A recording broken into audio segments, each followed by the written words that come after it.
여러분 이제 복이라는 단어를 생각하면 어떤 것들이 먼저 생각나시나요? 요즘 기도하고 있는 또 복 받기를 원하는 것들이 무엇이 있나요? 돈을 많이 받기를 원하십니까? 아니면 건강해지는 것을 원하십니까? 아니면 승진하고 또 연봉이 확실히 많이 올라가는 것을 원하십니까? 아니면 우리 자녀들이 또 결혼하고 또 자녀들을 출산하는 것을 또 기도하고 계십니까? 우리는 흔히 이제 복이라고 했을 때 이 땅에서 남들보다 조금 많이 받는 것을 먼저 생각할 때가 있습니다. 그래서 우리가 원하는 것들이 세상적인 것 그리고 물질적인 그 풍요를 먼저 생각할 때가 있습니다. 근데 오늘 본문에서는 하나님이 정말 복된 삶이 무엇인지, 그리고 아브라함에게 주신 이 복이 세상 사람들이 원하는 것과 어떻게 다른지 본문을 통해 살펴보도록 하겠습니다. 오늘 설교 첫 번째 소제목은 바로 하나님의 부르심과 믿음입니다. 창세기 12장 우리 1절을 같이 한번 읽어보도록 하겠습니다. 시작. 여호와께서 아브라함에게 이르시되 너는 너의 고향과 친척과 아버지의 집을 떠나 내가 내게 보여줄 땅으로 가라. 하나님께서 이 아브라함을 먼저 찾아와서 부르셨습니다. 사실 우리가 먼저 하나님을 찾으면 좋은데 죄인된 우리는요 먼저 하나님을 찾지를 않습니다. 그럼에도 불구하고 하나님께서는 먼저 찾아와 주셨습니다. 사실 아브라함뿐만이 아니었습니다. 아담이 죄를 짓고 숨었을 때도 하나님은 먼저 아담을 찾아와 불러주셨습니다. 그리고 대홍수 심판 이후에도 노아에게 먼저 찾아왔습니다. 그리고 모세, 다윗 등과 같은 성경의 굵직한 인물들을 볼 때도 먼저 하나님이 찾아오셨습니다. 근데 그들을 찾아오실 때 정말 그들이 뭔가 잘나고 뭔가 많아서 찾아온 것이 아니라 가장 낮고 보잘것이 없는 그 상태에 있을 때에도 하나님은 그들을 먼저 찾아와 주셨습니다. 우리는 사실 먼저 하나님을 부를 수도 없고 또한 하나님을 찾지도 않는 자들이지만 하나님께서는 우리에게 찾아오셨고 우리에게 소명을 주시는 분이십니다. 그리고 우리에게 일방적으로 구원을 허락하시고 또한 소명을 우리에게 주시는 분이 바로 하나님이시라는 것을 우리는 볼 수 있습니다. 그러면 이 하나님께서 이게 아브라함에게 찾아오셔서 어떤 것을 요구하시냐면 너는 너의 고향과 친척과 아버지의 집을 떠나 내가 네게 보여줄 땅으로 가라고 했습니다. 여러분 다 고향이 있으시죠? 그리고 마음속에 또 그리고 있는 고향에서의 좋은 추억들이 있을 것입니다. 이제 아브라함에게는 먼저 떠나라고 한 것은 바로 고향이었습니다. 근데 이 아브라함이 살았던 이 고향은요, 사실 그가 정말 섬겨서는 안 될 그 우상을 섬겼던 그런 모습들이 있습니다. 여호수아 24장 2절 하반절입니다. 우리 같이 한번 읽어볼까요? 읽겠습니다. 시작. 여호수아가 모든 백성에게 이르되 이스라엘의 하나님 여호와께서 이같이 말씀하시기를 옛적에 너희의 조상들 곧 아브라함의 아버지 나홀의 아버지 데라가 강 저쪽에 거주하며 다른 신들을 섬겼으나. 정말 이 지금 고향을 떠나라는 것은 아브라함과 그의 아버지 그리고 가족들이 다른 신들을 섬기면서 우상을 새겨서 팔았던 것에서 떠나라고 지금 말씀하고 계십니다. 그럼 우리가 하나님의 부르심을 이제 받았을 때 가장 먼저 해야 될 것은 바로 무엇이냐면 세상과 구별돼서 거룩한 하나님의 백성으로 먼저 살기를 원해야 된다는 것입니다. 그리고 고향뿐만 아니라 그 고향을 떠나라고 했을 때 그것은 너의 고향으로부터라는 뜻인데요. 사실 어디서부터라면 뭐뭐까지잖아요. 어디서부터 어디를 향해서라면 하나님께서 지금 본문을 저도 다시 한번 살펴봤는데 하나님은 분명히 아브라함에게 막연하게 목적지를 말씀하시지 않은 것이 아니라 때로는요 본문을 자세히 보면요 하나님께서는 이미 생각하고 계셨어요. 그리고 명확한 그 장소를 하나님께서는 계획하시고 인도하셨다는 것을 알 수 있습니다. 즉 너의 고향으로부터 분명히 떠나서 이 목적지를 향해, 즉 약속의 땅인 가나안 땅을 향해서 지금 가라고 지금 말씀하고 계십니다. 그리고 친척은요, 이 아브라함이 지금 이 하란에서 가족들과 같이 살았었는데 그 고대 사회에서요, 이 씨족 사회, 즉 가족들이 함께 뭉쳐서 자신들의 그런 재물이나 재산이나 자신들의 친족의 생명을 지켰습니다. 그래서 우리나라도 예전에 마찬가지였잖아요. 이제 농업을 많이 하다 보니까 또 자녀들이 많고 형제들이 많으면 정말 많은 일들을 감당할 수 있었는데, 이때에도 이 고대 사회에서는 정말 많은 그런 가족들이 한 곳에 모여서 또 살게 되면 그 지역에서 유력한 그런 가족이 될 수 있는 그런 확률이 높았습니다. 그런데 이 아브라함에게는요, 지금 자신이 보호받고 있고 또 보호해야 할 그 친척들을 떠나라는 것입니다. 이것은요, 정말 쉽게 생각할 수도 있는데 좀 막연합니다. 왜냐하면 지금까지 내가 누려왔던 그 안전이나 또 평안함을 때론 내려놓고 아무것도 없는 곳으로 가야 되는 것은, 내가 가진 것들을 다 내려놓고 순종해야 되는 모습이 있는 것입니다. 그리고 아버지의 집을 떠나라라고 지금 말하고 있습니다. 정말 자신이 사랑하던 그 아버지의 집, 그리고 거기서 유대 관계를 맺었고 또 같이 살았던 이 친척들을 떠나야 된다는 것입니다. 이 고대 사회에서 특히 유목을 주로 하던 이런 사람들에게 있어서는 정말 어려운 명령이었지만, 정말 이 아브라함은 믿음으로 순종하게 됩니다. 그리고 하나님께서는 다시금 내가 내게 보여줄 땅으로 가라고 지금 말씀하고 계십니다. 이 땅은요, 그냥 막연한 그 땅이 아니에요. 그 땅입니다. 그 땅. 그 땅이라고 분명히 말씀하고 계십니다. 그래서 어떤 땅이 아니라 바로 그 땅, 하나님이 생각하시고 계시는 그 가나안을 지금 아브라함에게 분명히 말씀하고 계십니다. 그렇다면 이 아브라함의 그런 막연하고 아무것도 알지 못하는 그 상황 가운데서도 하나님을 믿고 신뢰했던 그 근거는 바로 무엇이냐면 하나님에 대한 그 믿음이 있었기 때문입니다. 히브리서 11장 8절부터 10절입니다. 우리 같이 한번 읽어보도록 하겠습니다. 믿음으로 아브라함은 부르심을 받았을 때 순종하여 장래 유업으로 받을 땅에 나아갈새 갈 바를 알지 못하고 나아갔으며,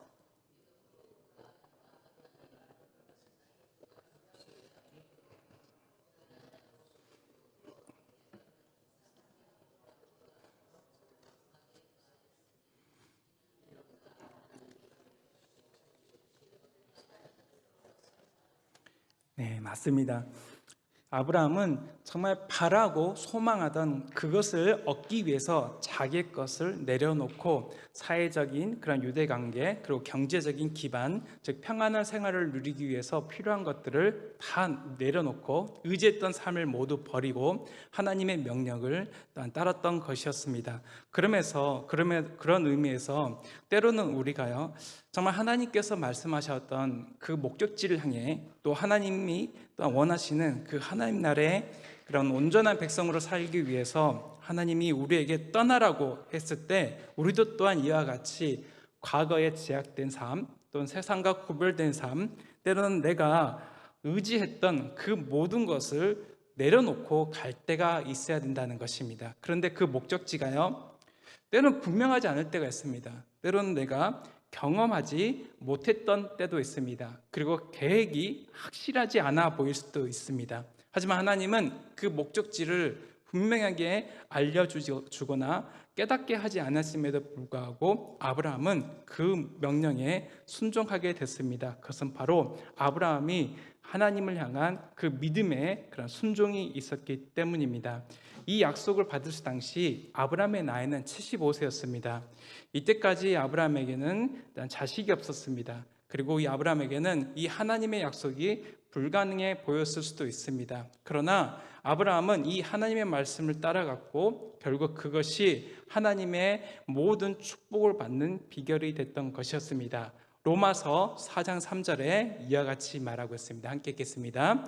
성경이 무엇을 말하느냐? 아브라함이 하나님을 믿음에 그것이 그에게 의로 여겨진 바 되었느니라. 하나님을 향한 그 믿음, 바랄 수 없는 중에 바라고 믿었던 그 믿음을 일단 아브라함은 갖고 있었다는 것입니다. 로마서 4장 18절 다시 한번 읽겠습니다. 시작. 로마서 4장 18절입니다. 제가 읽어드리겠습니다. 아브라함이 바랄 수 없는 중에 바라고 믿었으니 이는 내 후손이 이같으리라 하신 말씀대로 많은 민족의 조상이 되게 하려 하심이라. 즉 우리들의 인간적인 눈으로 보기에 불가능해 보이지만 하나님의 약속은 정말로 진실되게 성취되고 이뤄가심을 우리가 보게 됩니다. 아브라함의 위대한 순종은 결국 믿음의 결과였습니다. 그가 이제 그 모든 고민과 또 어려움들을 다 극복하고 순종함으로 말미암아 이제 하나님의 위대한 그런 사역을 또 하나님의 나라를 확장시켜 가는데 귀하게 쓰임받게 됐습니다. 그런데 6절 하반절에 보시면요, 오늘 본문 말씀 이제 6절 하반절에 보면 이런 말씀인데요, 그때에 가나안 사람이 그 땅에 거주하였더라라는 구절이 있습니다. 이것은요, 아브라함이 이제 양을 기르고 또 그 양을 먹이고 가족들의 생계를 유지하기 위해서 물을 구해야 되는데 그 땅에 주인이 있었다는 것을 말합니다. 그리고 그 땅에 원래 살던 이 원주민들이 지금 아브라함을 경계하고 또는 배척했다는 것을 우리는 추측해 볼 수 있습니다. 아브라함이 가나안으로 이동했을 때는 지금과 같이 문화나 경제나 군사 또 치안에 여러 가지 어려움들이 있었을 것입니다. 그럼에도 불구하고 자신의 모든 생활의 기반을 가나안으로 이동했다는 것은 정말 대단한 것이었고, 이동하는 그 중에도 사실 순탄하지 않았을 수도 있다는 것입니다. 그럼에도 불구하고 이 아브라함은 믿음으로 여호와의 말씀을 따라갔습니다. 창세기 12장 4절입니다. 우리 함께 읽겠습니다. 시작. 이에 아브라함이 여호와의 말씀을 따라갔고 롯도 그와 함께 갔으며 아브라함이 하란을 떠날 때 75세였더라. 아멘. 이와 같이 아브라함은 하나님의 말씀, 여호와의 말씀을 따라갔다는 것을 우리는 보게 됩니다. 따라서 우리는 어떤 행동을 할 때 이 판단의 기준이 있습니다. 그리고 행동에 그런 기준이 있는데 그것은 내 생각과 내 의지와 내 경험이 아닙니다. 또 내 재물이 아니고 또는 주변 사람들의 많은 의견이 아닙니다. 정말 이건 중요한데요, 정말 우리가 올 한 해 끊임없이 계속해서 말씀을 통해서 그 말씀에 순종하고자 하는데 여호와의 말씀을 따라가는 인생이 되어야 된다는 것입니다. 그것이 내가 이해되지 못하고 또는 합의되지 않는 것이라 할지라도 그것이 중요한 것이 아니라 여호와의 말씀을 따라가는 인생이 결국 하나님이 복 주시고 하나님이 결국 우리를 통해 이뤄가시는 그 하나님 나라를 이뤄가는 비결이라는 것입니다. 인간적인 측면 또 사람이 중심이 된 그런 판단이 중요한 것이 아니라 결국 우리가 고려해야 되고 끊임없이 되물어야 될 것은 바로 무엇이냐면 여호와의 말씀이 나와 우리 교회와 이 나라 이 민족 가운데 과연 이루어지고 성취되고 있냐는 것입니다. 그와 같이 이 아브라함은 여호와의 말씀을 따라갔고 자신의 모든 소유와 사람들을 데리고 이제 가나안으로 갔던 것을 이제 보게 됩니다. 우리는 어렵고 힘든 우리의 삶을 살아갈 때에 내 경험과 여러 가지 학력들이나 재물들을 의지하고 또 주변의 사람들을 의지하는 그런 삶을 살게 됩니다. 하나님의 말씀이 중심이 되고 하나님의 말씀이 주인이 된 삶이 아니라 내가 주인이 되는 그 인본주의적 삶을 내려놓고 하나님을 바라봐야 됩니다. 그럴 때 우리는 하나님이 진정 원하시는 귀한 그런 가치를 우리가 보게 된다는 것입니다. 하나님이 우리를 부르실 때 결국 그 초청에 응답하고 따라갈 수 있는 그 첫 출발점은 바로 무엇이냐면 하나님의 말씀을 진정으로 따르고 믿고 순종하고 묵묵히 그 하나님의 삶을 살아가는 그런 삶이 우리에게 필요하다는 것입니다. 우리에게도 이와 같이 여호와의 말씀을 진정으로 우리 삶의 귀한 가치로 여기고 여호와의 말씀을 이뤄가는 귀한 우리 성도님 되시기를 간절히 소망합니다. 아멘. 오늘 설교의 두 번째 제목은 7가지 축복입니다. 하나님이 아브라함을 부를 때 7가지 축복을 받게 하셨습니다. 그래서 여기 지금 오늘 본문에 창세기 12장 2절과 3절에 이제 7가지 축복이 나오는데요. 첫 번째부터 세 번째 축복은 이 아브라함에게만 한정된 축복입니다. 그리고 네 번째부터 일곱 번째 축복은 세상 모든 사람들로까지 그 복이 확장되는 것을 우리는 볼 수 있습니다. 7가지 복을요 다시 3가지로 정리하면 이렇게 정리할 수 있습니다. 첫째, 땅에 대한 약속입니다. 이 구약에서의 그 땅은 하나님의 통치를 받는 영역을 말합니다. 그래서 하나님은 아브라함을 통해 하나님의 나라를 이룰 것이라는 약속을 지금 하신 것입니다. 두 번째로는 자손에 대한 약속입니다. 아브라함의 자손은요 이제 나중에 큰 민족을 이루게 됩니다. 그리고 하나님이 보여주신 그 땅에서 살아가게 될 것인데, 이 자손에 대한 약속은 결국 하나님 나라의 백성에 대한 약속입니다. 세 번째로 복에 대한 약속입니다. 이 복은요 우리가 막연하게 생각할 것이 아니라 하나님의 창조 질서가 이제 완성된 그 상태를 의미합니다. 즉 하나님의 은혜를 받은 이 하나님 나라의 백성이 하나님의 뜻을 이뤄가며 하나님이 주시는 그 온전한 그 샬롬을 누리며 살게 되는 그 온전한 상태를 말하게 됩니다. 그래서 이 아브라함이 주시고자 했던 그 복은 바로 무엇이냐면, 아브라함의 인생을 복되게 하시고 하나님 나라의 백성으로서 은혜를 경험하며 살아가는 인생이 되도록 하나님께서는 이 아브라함을 부르신 것입니다. 우리 창세기 12장 2절입니다. 우리 같이 한번 읽어보도록 하겠습니다. 내가 너로 큰 민족을 이루고 내게 복을 주어 내 이름을 창대하게 하리니 너는 복이 될지라. 아멘. 근데 여기서요 한 가지 더 알아야 될 것은 바로 무엇이냐면요, 이 큰 민족을 이루는 주체가 누구냐라는 것입니다. 우리는요 사람이 주체가 돼서 어떤 일을 한다고 생각할 수도 있는데, 사실 창세기 12장 2절과 3절을요 우리가 다시 한번 생각해 봐야 됩니다. 다른 각도로 봐야 되는데, 그것은 무엇이냐면 아브라함이 복이 된다, 즉 복의 근원이 마치 아브라함처럼 생각할 수 있는데 그것이 아니라 큰 민족을 만드는 그 주체가 바로 무엇이냐면 하나님이십니다. 그리고 하나님의 의지를 통해서 하나님께서는 정말 이 보잘것없는 이 아브라함을 하나님의 그런 믿음의 조상으로 부르신 것을 우리는 보게 됩니다. 그래서 이 나중에 이 예언은요 정말 이 아브라함의 후손들이 큰 나라를 이루고 또한 존귀한 민족이 된다는 뜻이기도 하지만, 이 예언은 이제 나중에 정말 하나님의 역사를 온전히 드러내는 이 이스라엘 민족으로 성장하는 그 과정을 우리는 보게 됩니다. 그리고요 하나님께서는 이 아브라함에게 이제 복을 주십니다. 따라서 이 아브라함에게 지속적으로 믿음과 순종의 그 삶을 살아갈 때 무엇보다도 하나님께서는 이 아브라함에게 확실한 약속을 주시며 그 약속을 반드시 성취하겠다라고 지금 말하고 계십니다. 그리고 우리는 또 너는 복이 될지라 라는 그 말씀을 통해서 우리가 알 수 있는 것은 바로 무엇이냐면, 아브라함의 삶 자체가 하나의 복이었다는 것을 우리는 보게 됩니다. 그리고 이 복은요 자신만 누리는 것이 아니라 다른 사람에게도 복을 나눠주는 삶으로 하나님께서는 초청해 주신다는 것입니다. 하나님께서 이 아브라함을 향해서 이제 복을 주셨습니다. 그로 말미암아서 이제 복이 시작되게 되고 근원이 되게 하셨는데, 이것은 이 아브라함의 후손으로 오신 예수 그리스도를 통해서 완전히 성취가 됐습니다. 그래서 정말 우리가 이 예수 그리스도 통해서 우리가 받게 된 그 구원의 은혜, 그 하나님의 일방적인 은혜를 우리도 또한 이웃에게 나눠주는 것이 마땅한 그런 삶의 모습이라고 할 수 있습니다. 그리고 이제 5번째, 6번째 이 복, 7번째 복까지 함께 보겠습니다. 창세기 12장 3절입니다. 함께 읽겠습니다. 시작. 너를 축복하는 자에게는 내가 복을 내리고 너를 저주하는 자에게는 내가 저주하리니 땅의 모든 족속이 너로 말미암아 복을 얻을 것이라 하신지라. 이제 하나님이 주시는 복이요 대외적으로 그 복의 그 형태가 달라집니다. 즉 세상 사람들이 아브라함을 어떻게 대우하냐에 따라서 하나님께서 이 아브라함에게 또한 그 이웃들에게 축복과 저주를 주시겠다라고 분명히 말씀하고 계십니다.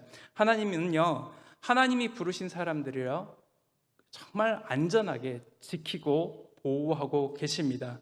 그리고 아브라함을요 사람의 저주로부터 보호하고 계신다는 것을 우리는 알 수 있습니다.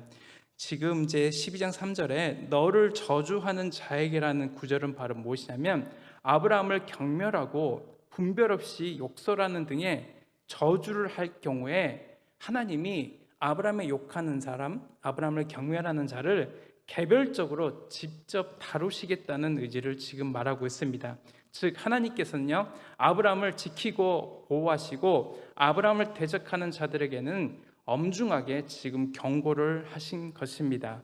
따라서 정말 아브라함은 하나님께서 그 모든 삶을 지키고 보호하심으로 말미암아 그 하나님의 약속이 성취되게 하시는 것을 우리는 보게 됩니다.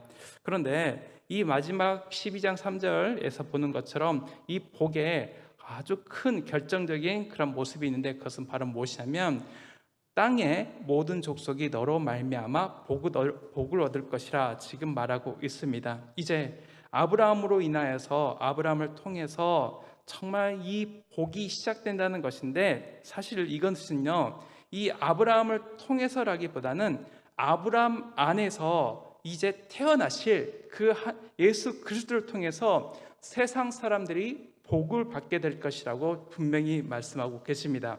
아브라함은요, 한 인간에 불과합니다. 그 아브라함 때문에 모든 인간이 복을 받는 것은 큰 오해입니다. 이렇게 해석하면 안 됩니다.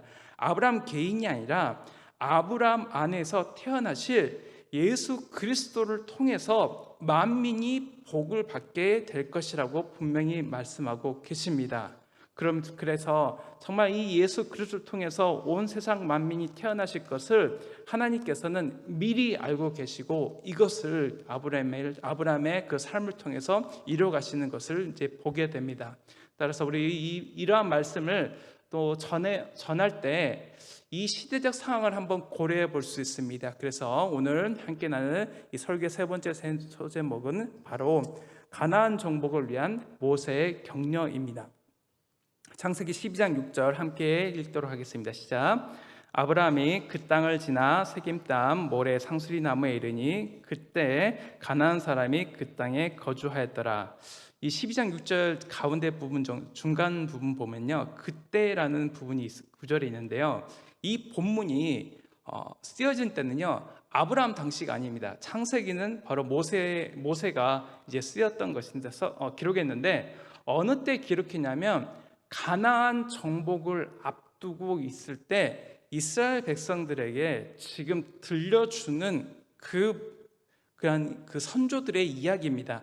그래서 지금 아브라함이요, 하나님의 부르심을 받고 어디에 갔냐면 가나안에 갔다라고 지금 말하고 있습니다. 그 말씀을 어떤 사람들이 어떤 상황에서 듣고 있냐면, 가나안 정복을 해야 될 이스라엘 백성들, 즉 아브라함의 후손, 정말 하나님께서 택하시고 부름받은 이 하나님 나라의 백성들이 이제 가나안을 정복해야 될 그 시기에 지금 모세가 이스라엘 백성들에게 들려주고 있다는 것을 우리는 보게 됩니다. 따라서 지금 이 하나님께서 이 아브라함을 통해서 그 온전하신 삶을 일단 살게 하시고, 지금까지 자신들에게, 이스라엘 백성들에게 주셨던 그 은혜를 기억하게 하신 것이었습니다. 사실 이 앞부분에 사람들이 교만하여서 자기 이름을 드러내기 위해서 바벨탑을 쌓는 것을 우리는 보게 됩니다. 이 바벨탑에서 온 세상의 그 인류들이 흩어지게 됐는데요, 아브라함을 통해서 하나님이 이루고자 하셨던 것은 바로 무엇이냐면 예수 그리스도를 통해서 한 인류고 한 민족으로 이제 선택받은 민족들이 하나로 뭉치게 되고 복을 받는 길을 열어주신 것이었습니다. 흩어지는 인생이 아니라 이제 하나님의 은혜로 함께 모여서 이 하나의 민족을 이루기 원하시는 것이 바로 하나님의 뜻이라는 것을 우리는 보게 됩니다.